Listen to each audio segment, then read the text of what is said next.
Assalamualaikum warahmatullahi wabarakatuh teman-teman. Ketemu lagi sama aku Sally. Nah teman-teman, apa kabarnya? Mudah-mudahan dalam keadaan sehat walafiat, selalu dalam lindungan Allah Subhanahu wa Ta'ala ya. Teman-teman, hari ini aku masih mau bahas tentang makanan, karena nutrisi atau makanan itu yang paling banyak banget ditanyain teman-teman. Dan aku sendiri ngerasa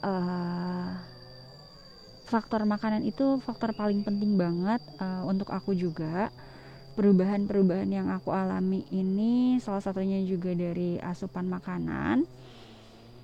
Memang untuk urusan makanan ini gak mudah ya. Nafsu kita tuh masih tinggi banget gitu. Tapi yang aku tanamkan ke diri aku sendiri itu adalah aku pengen sehat, tapi juga gak nyiksa ya. Jadi lebih ke refleksi diri aja teman-teman gitu, sadar diri kalau kita itu berhak memberikan tubuh kita itu yang terbaik gitu.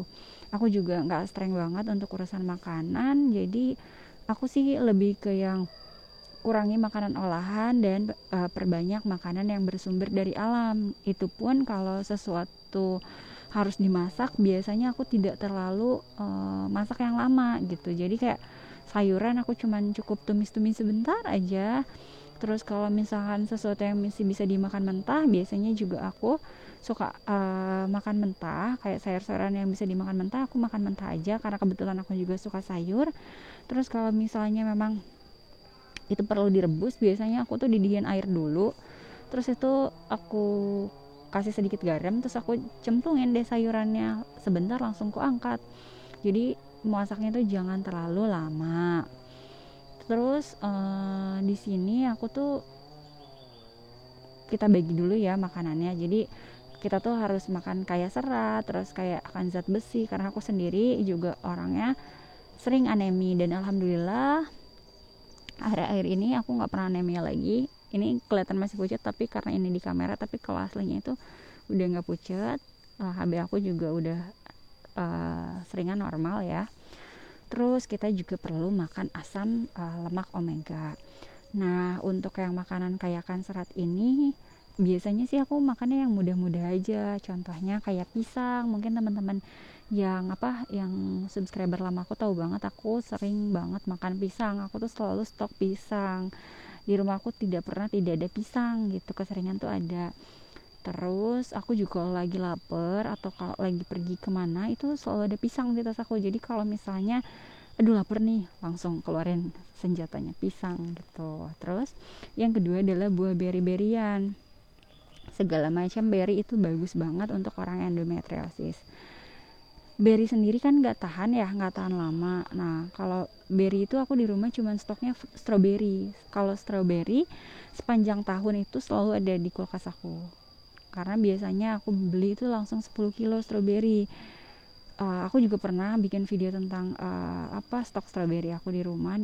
Aku bikin frozen karena itu untuk smoothies. Tapi sekarang juga kurang lebih masih punya 4 kilo untuk strawberry. Dan aku juga beli stroberinya murah aja. Strawberry fresh yang aku beli cuman 30 ribuan sekilo. Jadi aku langsung stok untuk 10 kilo gitu. Terus makanan untuk orang endometriosis yang kayak serat selanjutnya adalah alpukat. Nah si alpukat ini aku suka banget alpukat, tapi sayangnya tuh aku nggak terlalu pinter cari alpukat, jadi kebanyakan tuh sering zong, jadi jarang aku beli. Terus juga brokoli, wortel, bayam, gandum itu bagus banget untuk orang endometriosis. Brokoli sering aku beli, terus wortel sering banget, bayam juga, gandum itu aku biasanya dari oatmeal. Makanya kalau ada yang protes kenapa aku masih makan oatmeal, karena itu mengandung gluten. Oatmeal yang aku makan karena aku mikirnya itu seratnya bagus banget untuk pencernaan aku, dan sejauh ini memang itu berguna banget untuk aku ya teman-teman. Jadi balik lagi ke orangnya masing-masing.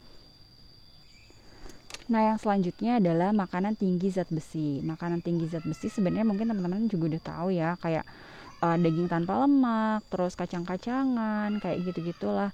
Itu sebenarnya bisa teman-teman aplikasikan sendiri. Orang endometriosis ada yang bilang nggak boleh makan daging merah, tapi itu pinter-pinternya teman-teman aja. Terus pilih kualitas daging yang bagus. Aku biasanya makan daging bagian-bagian tertentu, kayak misalkan tenderloin, sirloin. Kenapa aku milih itu? Bukan karena gaya-gayaan apa gimana, tapi aku tuh mikirnya karena itu tuh cepet banget empuk, biasanya cuma aku grill aja. Itu cepet banget matangnya, cepet banget empuknya, jadi nggak perlu proses pemasakan yang lama. Daging itu ya itu fungsinya untuk menggantikan zat besi yang hilang ketika kita mengalami perdarahan yang hebat, karena tahu sendiri kalau orang endometriosis sering banget haidnya banyak banget gitu.